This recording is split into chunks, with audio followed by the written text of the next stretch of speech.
Monday morning to you. I'm meteorologist Josh Doan in for John Scalzi. He'll be back tomorrow. Well, we're starting off looking at the radar. We had some shower activity on it last night. That has now moved off in the Gulf of Mexico and fizzled out. And right now, everything looking very quiet at this hour, though later on this afternoon, there could be a hit or miss shower that developed, but that's going to be very isolated.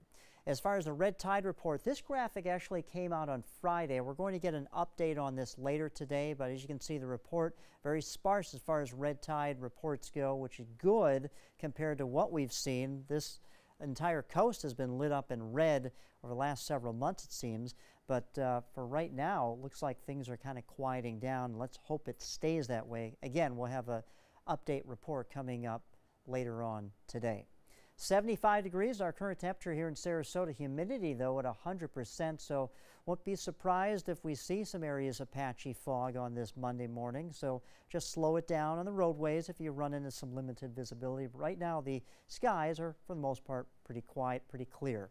Dew points, though, around the area are close to the temperatures, not just for Sarasota, but pretty much widespread around the Suncoast. So, again, there could be areas of limited visibility. I checked the observations, and there are some areas being reported of some fog, especially maybe around Fort Myers and inland and east of the viewing area in central Florida. So if you're heading in that direction, just, again, slow down the roadways. It's going to be a warm one, though, by this afternoon, upper 80s and lower 90s.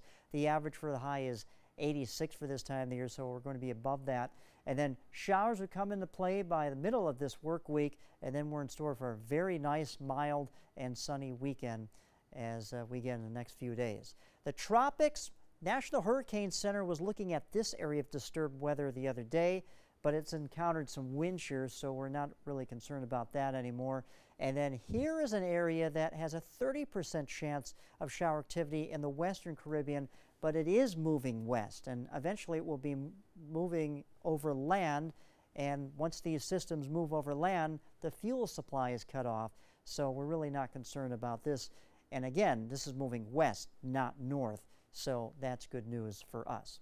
As far as the big picture goes, on the national side, we have this huge dip of blue colors. This is a trough.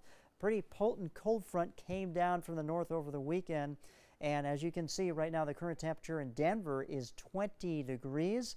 Also, some heavy snow fell in Cheyenne over the weekend, about 10 inches there. Also, West Nebraska and through Kansas as well in the overnight. They got some heavy snow, some areas 10 inches, and the upper elevations in New Mexico up to 16 inches, and some heavy rain down here in Texas. This cold front eventually could track its way towards Florida by the middle of this week and help aid to more shower activity along the Suncoast. But we're going to experience more of an easterly, southeasterly one around an area of high pressure to help bring more moisture back to the area as well.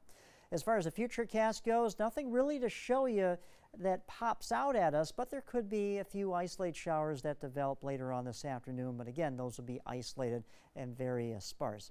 As far as the boating forecast, seas 1 to 2 feet with a light chop in the bay, southeasterly becoming south wind about 10 knots. 90 will be the high today. We'll feel close to about 100 degrees. Be a warm one.